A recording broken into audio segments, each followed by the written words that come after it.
warahmatullahi wabarakatuh. Salam sejahtera bagi kita semua. Yang terhormat Ibu Via Yustitia SPD MPD, selaku dosen pengampu mata kuliah belajar dan pembelajaran, serta rekan-rekan yang saya banggakan. Izinkan saya untuk memperkenalkan diri. Nama saya Nuril Eka Yuniar dengan NIM 228.103 selaku moderator dan juga pemateri dari kelompok 1. Adapun rekan-rekan saya yaitu Elva Aulia dengan NIM 2280086, Andros Marcelino dengan NIM 2280090, Alfi Rahmatita dengan NIM 228.104, Meinda Samudra dengan NIM 228.105, dan Muhammad Altaf dengan NIM 228.124. Topik yang akan kami bahas yaitu tentang belajar behavioristik. Topik ini sangat menarik dan akan memberikan wawasan baru kepada kita semua. Tanpa berlama-lama lagi, untuk para pemateri saya persilahkan. Pengertian teori belajar behavioristik. Teori belajar behavioristik merupakan teori belajar yang memahami tentang tingkah laku manusia. Dengan kata lain, memahami tingkah laku seseorang melalui pengamatan tingkah laku yang terlihat. Selanjutnya yaitu belajar menurut pandangan teori behavioristik.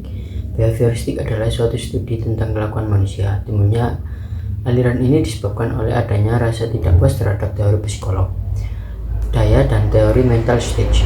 Hal ini karena aliran-aliran terdahulu hanya menekankan pada segi kesadaran saja. Menurut teori ini, tingkah laku manusia dikendalikan oleh ganjaran atau penguatan dari lingkungan.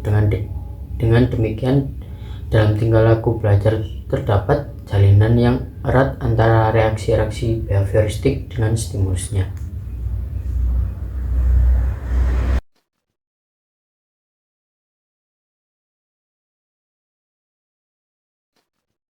Memasuki materi yang ketiga, yaitu ciri-ciri pembelajaran behavioristik. Yang pertama, teori ini mempelajari tentang tingkah laku manusia secara nyata. Kemudian yang kedua, semua perbuatan dikembalikan kepada refleks. Yang ketiga, teori ini berpendapat saat dilahirkan semua orang adalah sama. Tokoh-tokoh dalam teori behavioristik. Terdapat 5 tokoh dalam teori ini. Yang pertama yaitu John B. Watson. Asumsi dasar mengenai tingkah laku menurut teori ini, bahwa tingkah laku sepenuhnya ditentukan oleh aturan-aturan yang diramalkan dan dikendalikan. Yang kedua, Pavlov. Proses yang ditemukan oleh Pavlov karena perangsang yang asli dan netral, atau rangsangan biasanya secara berulang-ulang dipasangkan dengan unsur penguat yang menyebabkan suatu reaksi. Dan yang ketiga yaitu Skinner. Dalam behaviorisme, Skinner, pikiran, sadar atau tidak sadar, tidak diperlukan untuk menjelaskan perilaku dan perkembangan. Untuk materi yang kelima, yaitu aplikasi teori belajar behavioristik. Teori behaviorisme menekankan adanya hubungan antara stimulus dengan respons. Secara umum, dapat dikatakan memiliki arti yang penting bagi siswa untuk meraih keberhasilan belajar.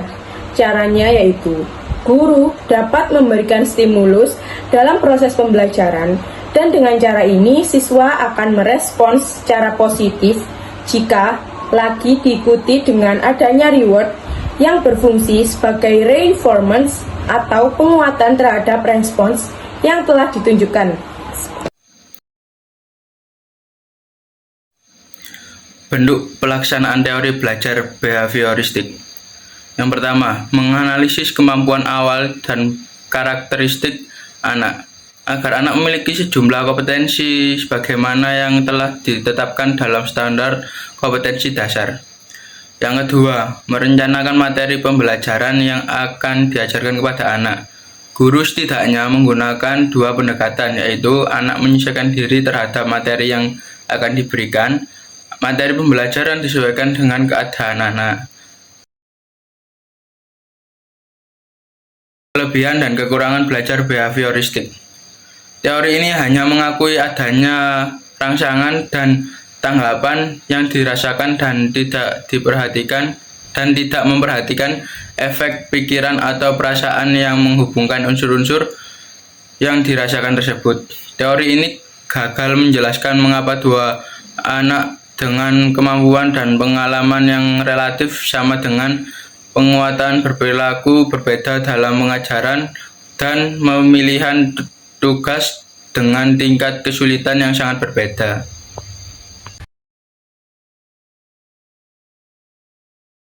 Kesimpulan yang dapat diambil yaitu teori belajar behavioristik mengacu pada perubahan pembelajaran tingkah laku yang disebabkan oleh pengalaman.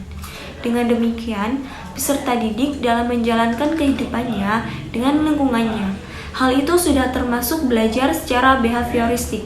Selain itu, dengan adanya teori behavioristik, guru menjadi lebih peka terhadap porsi masing-masing peserta didik, mengetahui kondisi peserta didik, dan membiasakan murid belajar mandiri dahulu.